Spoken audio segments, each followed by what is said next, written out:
Our guest is Teresa Njoroge. She is a founder of an organization called Clean Start Kenya. It's Thursday. It's hashtag Justice Thursday. And to expand the conversation on Justice Thursday today, we want to look at babies behind bars.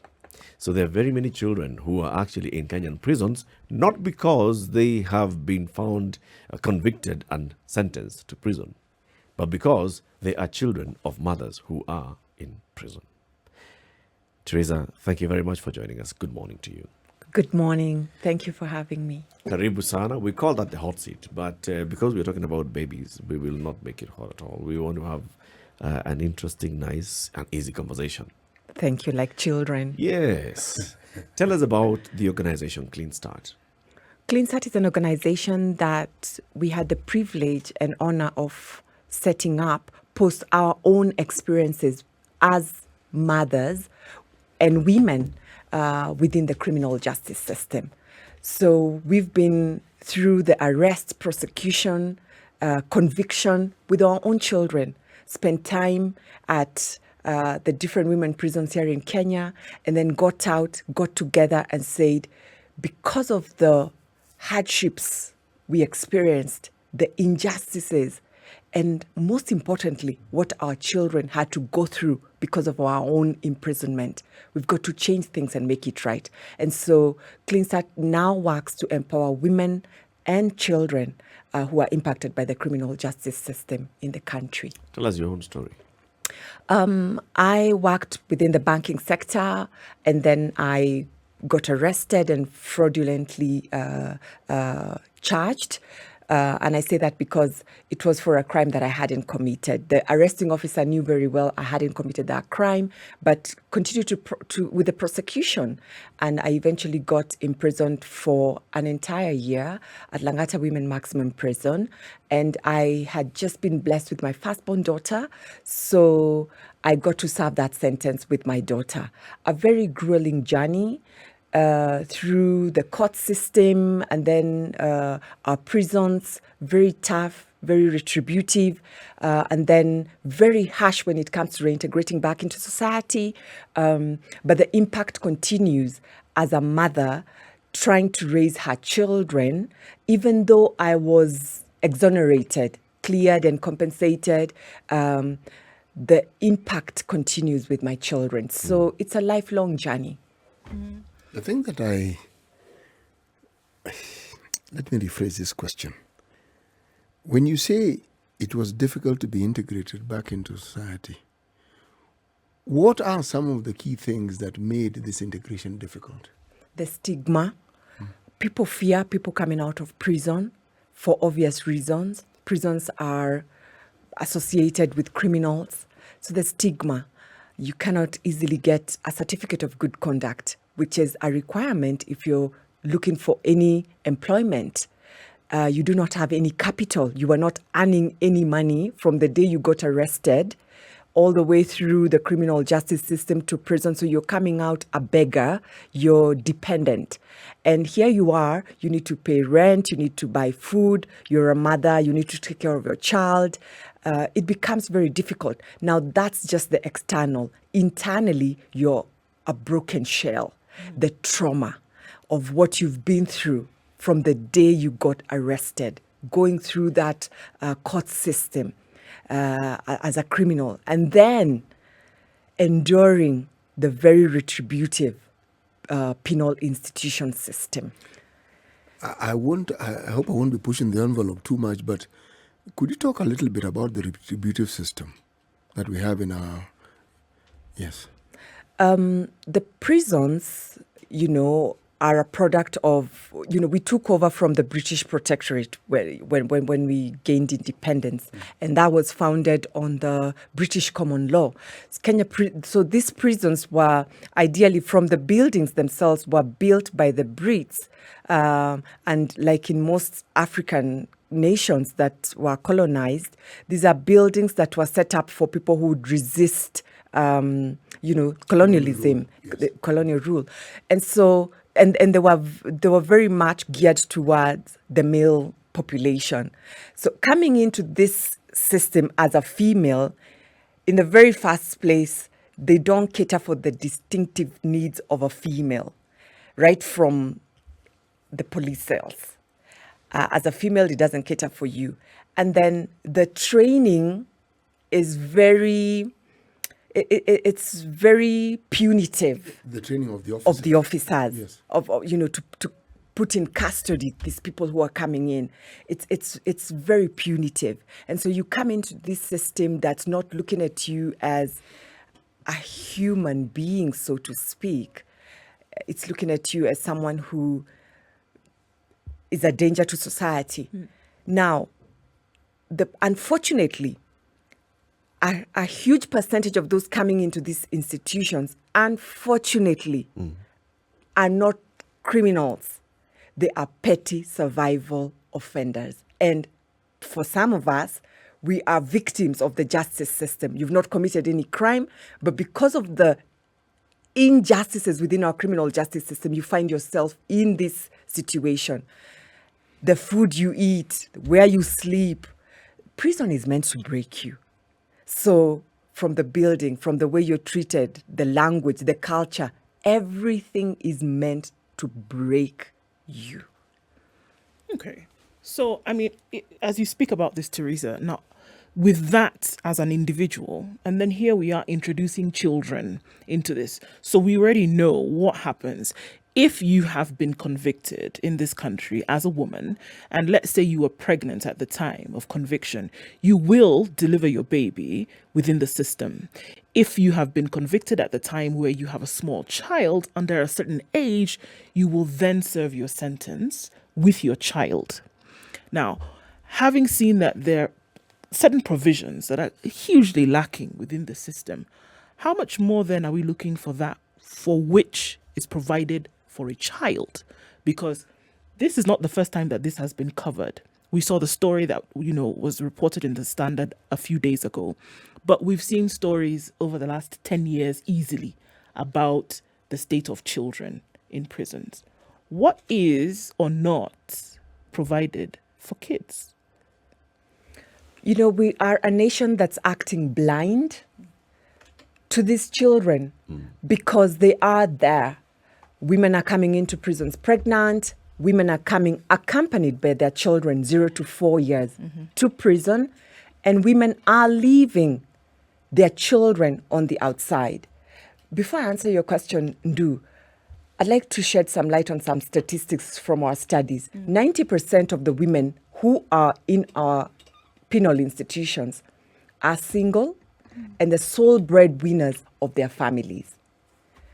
60% of their children are below the ages of 10 years.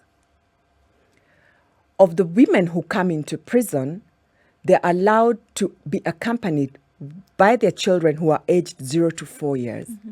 So the other children above the age of 5 are left on the outside. And 39% of the imprisoned mothers do not know the whereabouts of their children from the point of arrest.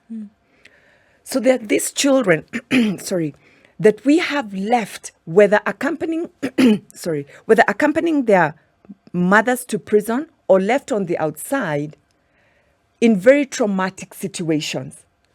When a woman is convicted, she's given a commuter warrant.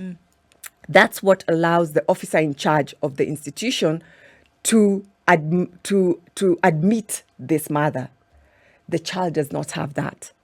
The commuter warrant, what it does, it gives accountability for the mother.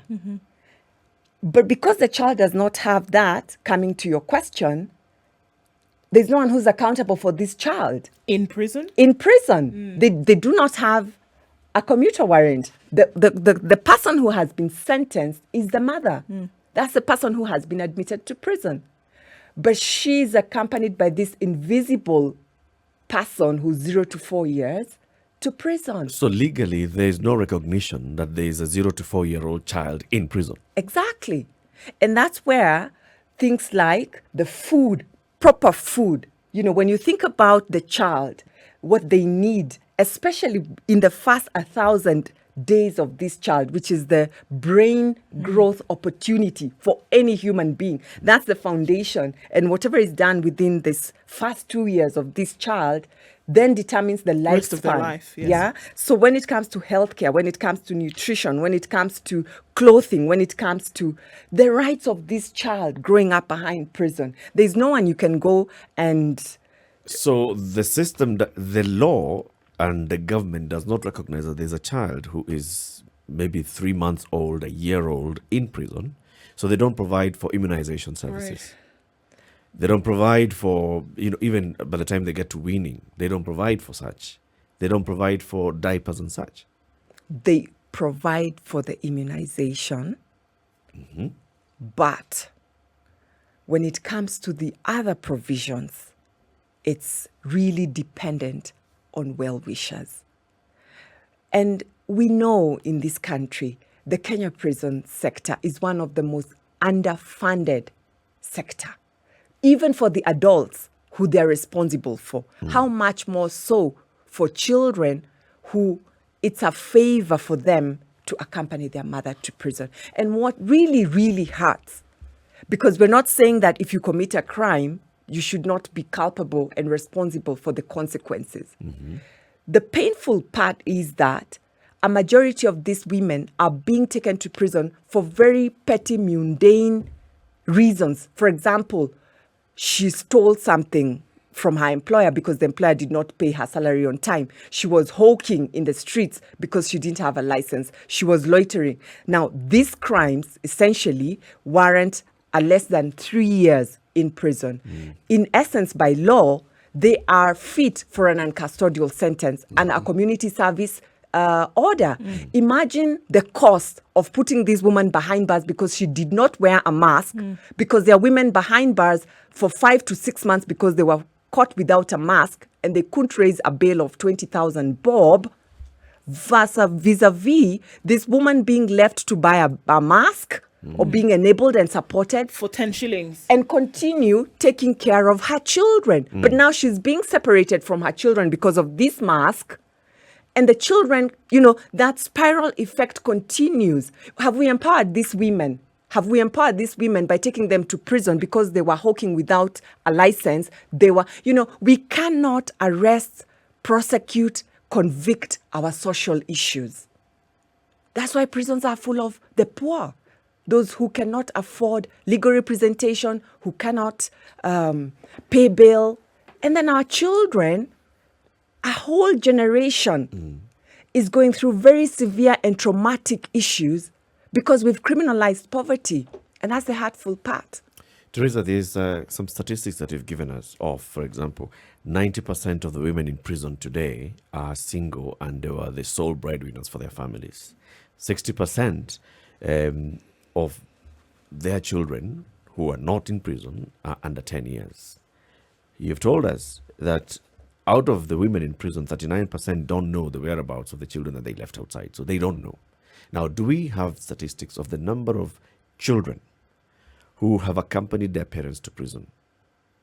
We don't have the statistics, but they range from anywhere between 500, the number keeps going up and down. So at least 500 children. 500, sometimes it drops down to 200, 300. It keeps rising and falling depending on admissions and releases. And this is across the country? Or are we talking about particular facilities? It's across the country. It's across the country. How many women prisons do we have? 34 women prisons. So in 34 women prisons, we have at least 100 children who Minimum. are not criminals who are in prison. Yes. With their mothers. At any given time. At any given time. Yeah. It's a very high number. Very high number. And to imagine the future and to imagine they're coming in and leaving, coming in and being admitted. And this is the other thing.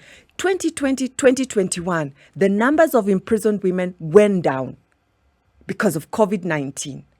But immediately 2022, COVID has now come down, the numbers rise up. Why? Has crime increased? Did we have a problem in 2020, 2021 when these women who are trying to fend for their children were within us in community and society? It doesn't add up. Of the numbers that are in prison, because you've also talked about a majority of the women who are in prison were petty offenders, and they're there for those short jail sentences. Do you have the numbers for that? Of the petty offenders, Yes. they range between 60 to 70% of the population at any given And time. by petty, we are talking about a jail term of how long? A minimum between 6 months to a maximum of 3 years. What I found, which is of interest in what you're saying, do we have cases or do we have data or information about people who have received non-custodial sentences in this country? They are there. There are few.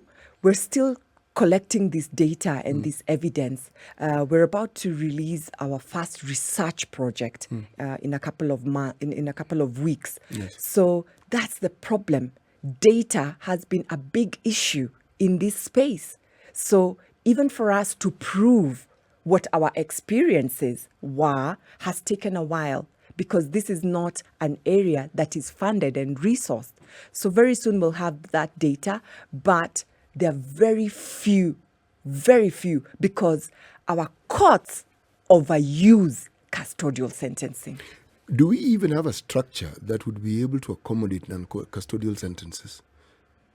It's there. And if Is it breathing? Is it alive? it's there. It's limping. We could do better. We could definitely do better. And if we could put the focus that we're putting in custodial sentences in the non-custodial sentencing, and I'm very grateful because they're very forward and progressive judicial officers, the likes of Honorable Senior Resident Magistrate Kibosia, Honorable Dr. Alice Masharia, whose book I have come with today, who's written an amazing book, Rights of the Child, Mothers, and Sentencing, the case of Kenya. These are amazing judicial officers who we are working with to see to it that we implement non-custodial sentencing in a way that works. And this is what we're saying at Clean Start. If we have been able to empower close to 1,000 imprisoned women and support them in their reintegration, but our efforts are being watered down by the constant bringing in of petty offenders, then we get overwhelmed. We could curb this at the point of arrest, work with the national police, work with the chiefs and the local administrators and say, if this Mama Mboga did not have a license, if she didn't have a mask, there is a way of resolving this issue and not taking it all the way to prosecution and the courts, because that's not a solution. It's only tearing apart this family. And so empowering them while they're still on the outside, because once they go through that system, then the trauma, by the time you heal the trauma that this woman has gone through, I'm telling you, the detrimental trauma that the children who have been left on the outside, because right now we're talking about the hundreds of children accompanying their mothers in prison. The children left on the outside, because they are in the thousands. This woman has 2 to 3 children, so most of them are left on the outside, raising themselves. In that house, they can't pay rent. They're the ones who end up in the streets, raped, dropping out of school, substance use, and so on and so forth. It's crippling just to be decent. So we're having a conversation with Teresa Njoroge. She's a founder of an organization called Clean Start Kenya. This is an organization that brings together women who have gone through the prison system or those who are still in the prison system and looking at how to support them. This conversation today, Justice Thursday, is about babies behind bars. These are children below the age of 4 who have accompanied their mothers to prison, not because they are criminals, the children, but because they basically needed to go with their mothers to prison. And then let's also talk about the children who were left by these mothers who go to prison. 90% of women, according to the statistics we've been given by Teresa, who are in prison were actually single parents and the sole breadwinners. So what happens to the children that have been left outside of the prison system? From your statistics, what have you seen about the children who were left behind by their parents, who then went to prison? what becomes of those children? Maybe you can even give us some stories of the women that you are members of the Clean Start and their own stories. When they went to prison and they had left their children out, how did they find their children? It's devastating, and it's sad to say that I'm lost for choice of which stories to give, because there are just so many. One of our team members was in prison for a period of 6 months because of a debt which she eventually ended up paying, and this debt she incurred it because her husband had a heart condition, and so as she was trying to sort that out, and may her husband's soul rest in peace, she ended up being taken to prison because she was lagging behind with this debt. To date, even post coming out of prison and being separated with her daughter, paying for that debt, to date, she has still not been able to get back with her daughter. Why? The family that took her daughter, her daughter really bonded with the other children in that family. And so separating that child then affects this child even further. So that's an impact that continues on post the 6 months, and a debt that eventually got paid. Another one got into prison because of buying a second-hand phone, which was involved in a robbery case. Eventually, it was established she had just bought a second-hand phone. She had been in prison for 1.5 years. She was a business second-hand clothes dealer. Left behind 3 children as a single mother. Those children lived in the streets. The firstborn son was raped while he was in the streets. The secondborn, and these children dropped out of school, trying to move from one place, from one den to the next, with their little daughter, as mom was behind bars for 1.5 years. It took years for this lady to rebuild her life when she got out, fast looking for her children, where they went to. I could give a case of a woman who's still in prison 22 years later, who gave birth, left her 6-year-old daughter on the outside, and went into prison, was convicted pregnant, gave birth to the boy, who's now on the outside. The daughter is now 27 years old. She's done well because she's graduated with a communication degree, again through well-wishers. But the son, who was born in prison, has dropped out of school, and we're being unable to support him finish his Form 4. Why? The adverse childhood experiences. He's now into drugs. We're trying to put him in school. It's such a challenge. The effects. I could talk about stories on and on and on about these women.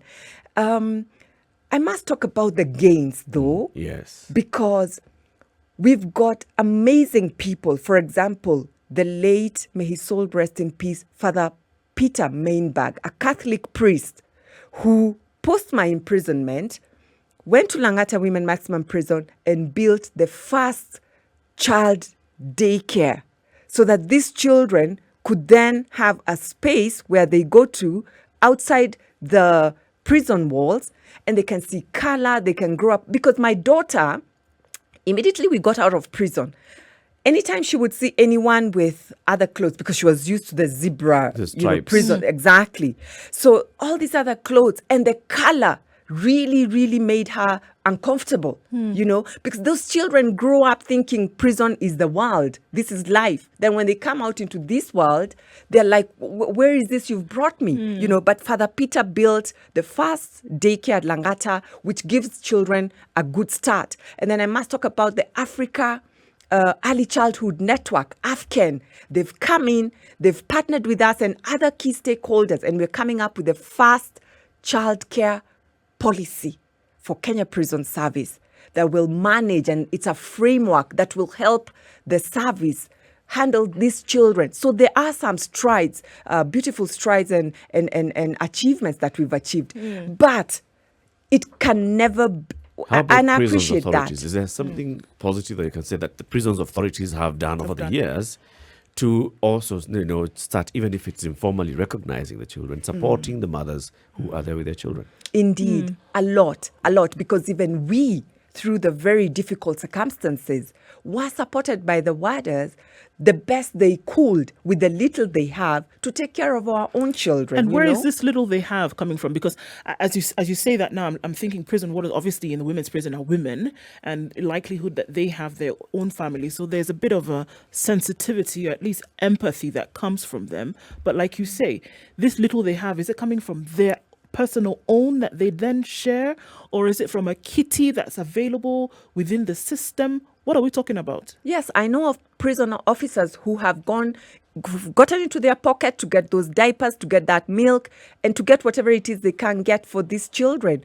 Plus, I do know of well-wishers, faith-based organizations, different civil society organizations, individuals who come together and bring dignity packs for these children, the Vaseline, the soap, the diapers, the green gram flour, the porridge flour, and donate to the church, to the churches come and donate to the prisons so that these children can get, some decent nutrition and comfort as they grow up. So it's well-wishers who come in and support prisons. And I would urge the society. There's a prison near you in the 47 counties, a woman prison. Go in there, offer help, offer support. These are our sisters. These are our aunties. These are our members of this society who have been put into prison. So we need to do something. Obviously, you've had engagement with the law, even as you have come out, and in the work that you've done, the engagement is beyond civil society or those who are,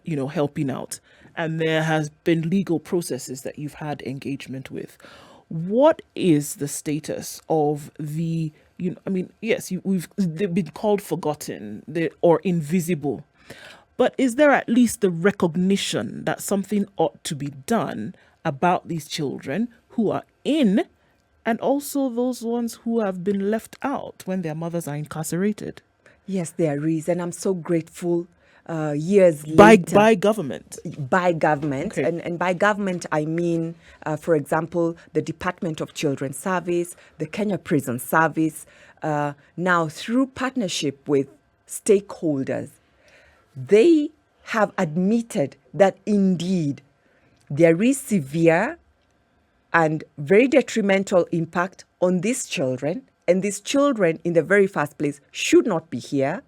So how is it that we can ensure that we get non-custodial sentencing for the mothers where possible, probation sentences where possible, but for those who are still within the system, this child care policy, the very first, 2021 to 2030, it should be launched in a few weeks.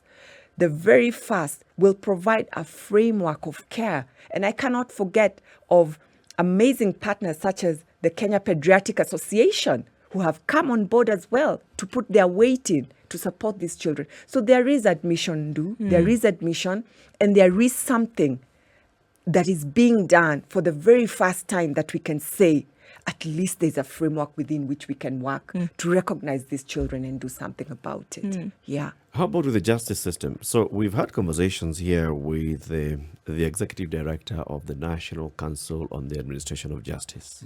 It brings together people in the entire justice sector. Okay, so from the police through the judiciary, the DPP, the prison services, and then also brings in civil society organizations.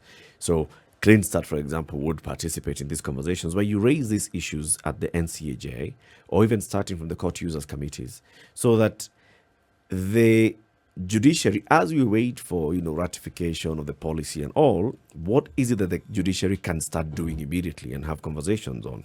For example, that encouragement of non-custodial sentencing, special recognition of nursing mothers when you're sentencing, special recognition of pregnant women when you're sentencing, or women who can be proven to be the sole breadwinners, and then special recognition of that at sentencing stage. Have you engaged them? We have, and we're very grateful for the listening ear and the progression with which they are taking this matter. And we must also appreciate the fact that our Honorable Chief Justice, Martha Koome, has a heart for these children.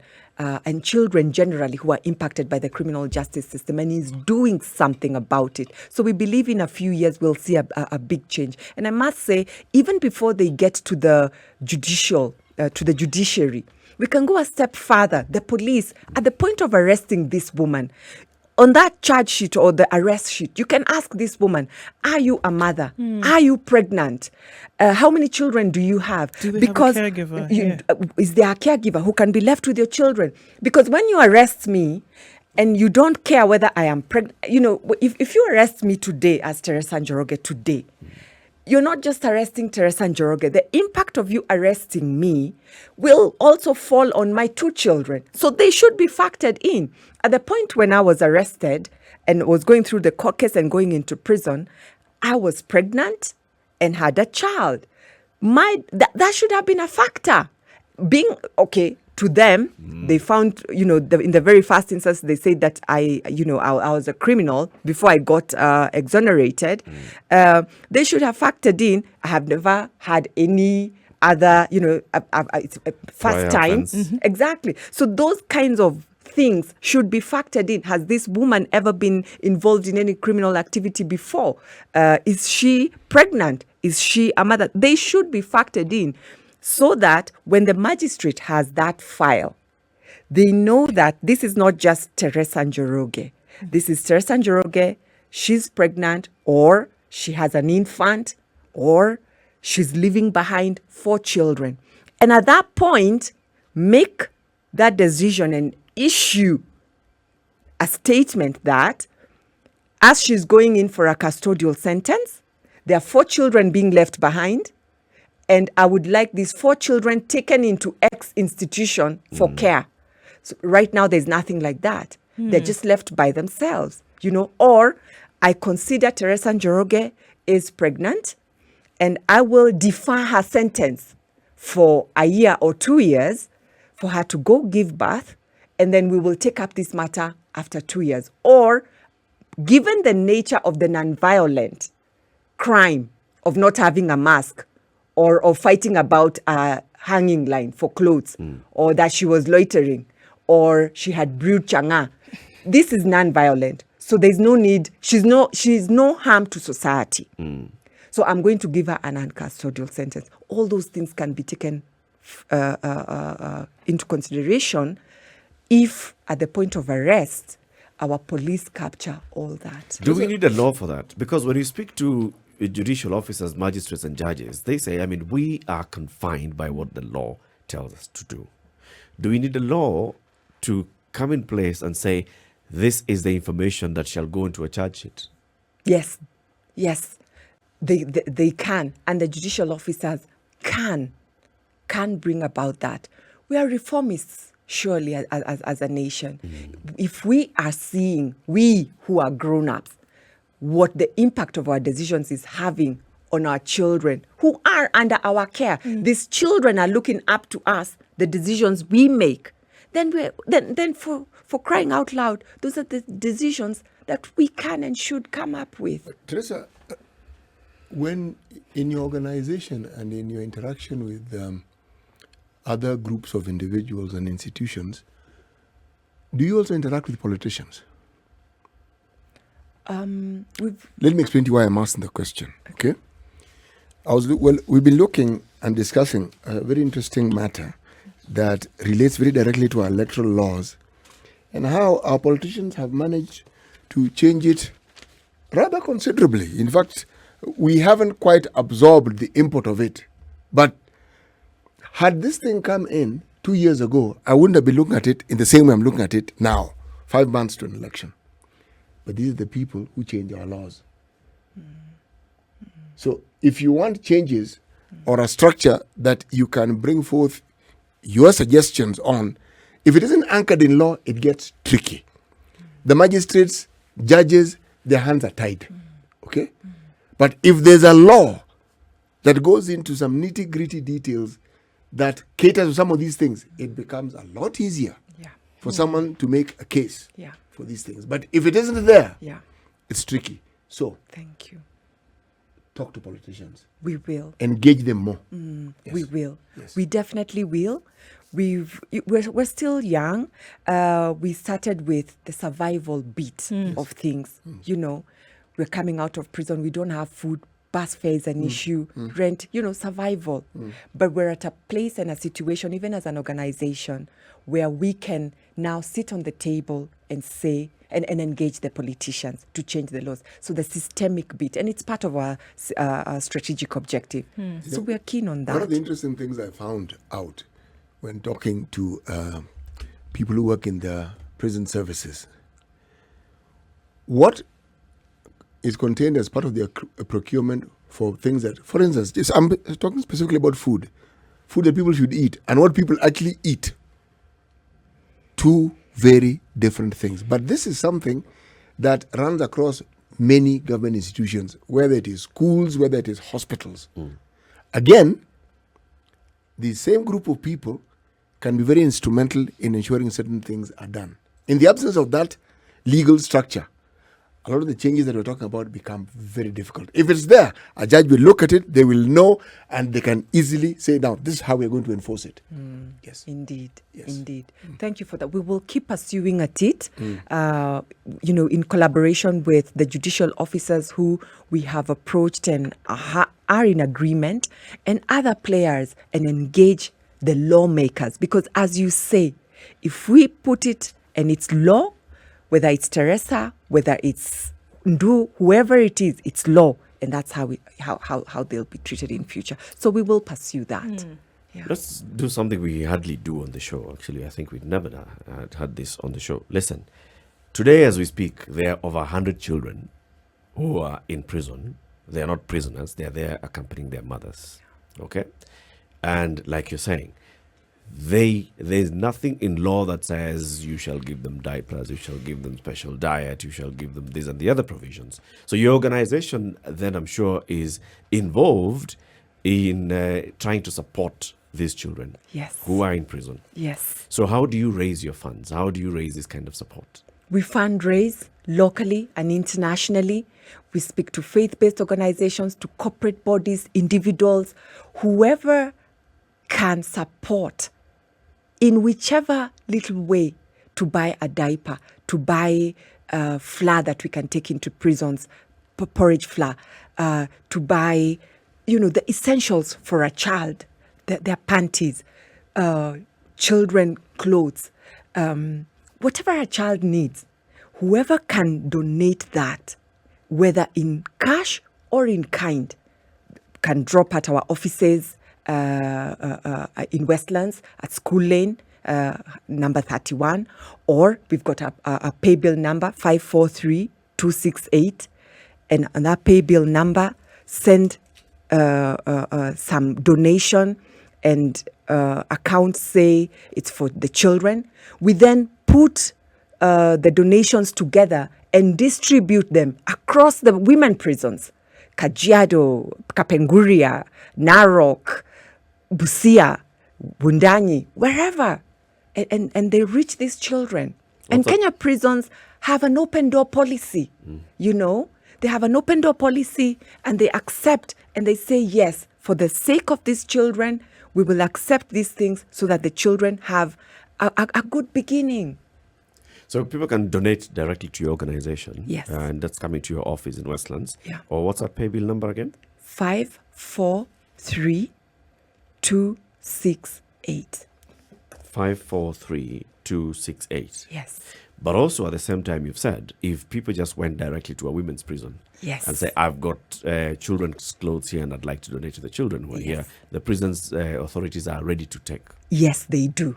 They have an open door policy, and they accept the donations on behalf of the children. What are the most pressing needs currently? It's the panties, you know, the diapers for the children, definitely the food. So I'll talk about the porridge flour, green gram flour, fruits, eggs. Those are the basic needs. Vaseline, soap for bathing that child. Those are some of the most pressing needs for these children. Yeah. And clothes. You know, a mother has come into prison pregnant. she definitely was not coming to the maternity ward. Yep. She needs something to cover her child with, and the clothes. And it's not like she's working and earning and there are some shops nearby to buy these things. No, unless you come and bring them, she has nothing to fold her child for her child in. Some warm clothing for this child. Not their crime, yet their sentence. What has been the response so far locally?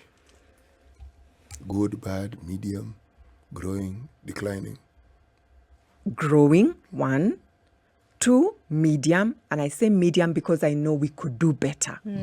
But we're so grateful because people are committed and are doing something. Would you say that, okay, the question is, do you have people who donate and support your program from outside the country? Many. Many. Actually, 3/4 of how we survive as an organization is the support we get from the US and the UK. It can get better. Yep. It can get better, even as we say this. But I think there's the two different worlds here that we are looking at in order to come together to make the situation better. That we know that a criminal justice system exists by necessity in this country because there will be crimes. There will also be unfair imprisonments, unjust imprisonments. And then there will be these children who suffer a sentence even though the crime was not their own. It can get better, but then even as you say this, the unrelenting voice then also continues to need to be there. From when you started until now, are you seeing a greater push? And I go especially by the state to have the situation improve, or at least to say that those who then make the law will make sure that it is put in to ensure that these ugly situations don't continue. Yes, and we saw that a lot last year when the president, His Excellency Uhuru Kenyatta himself, mandated that this Kenya Prisons childcare policy framework be effected, immediately, as quickly as possible. So it's at that level now. And for that, we're very grateful that the leader, the leader of this country, His Excellency the President, Uhuru Kenyatta, has this on his radar and has directed. And if the authority is coming from that level, then we have every faith and belief that it's trickling down. And indeed, we are seeing the impact and the changes that are happening. And for that, we're grateful. This is the Situation Room, the only way to start your day.